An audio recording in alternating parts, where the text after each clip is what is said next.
ஆனால் தங்களுக்குள் அன்போடும் பரிவோடும் பாசத்தோடும் இரக்கத்தோடும் பணிவோடும் வாழ வேண்டிய சமூகம் இன்றைய காலத்தில் வெறுப்போடும் பகைமைகளோடும் குரோதங்களோடும் வாழ்ந்து கொண்டிருக்கக்கூடிய காட்சியை பார்க்கிறோம். எதற்காக? உலக காரியங்களுக்காக. எதற்காக? அவர் மார்க்கத்தில் தன்னுடைய புரிதலில் இல்லை என்ற காரணத்திற்காக. எதற்காக? தன்னுடைய இயக்கத்துடைய தலைவரை அவர் பின்பற்றவில்லை என்ற காரணத்திற்காக.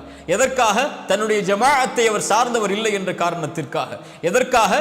மார்க்கத்தில் இவர் ஒரு புரிதல், அவர் ஒரு புரிதல். இவர் தராவீஹை 8ஆக தொழுவார், அவர் 20ஆக தொழுவார். பிறையை இவர் ஒரு நாள் பார்த்து நோன்பு வைப்பார், அவர் பிறையை எங்கு பார்த்தாலும் நோன்பு வைப்பார்.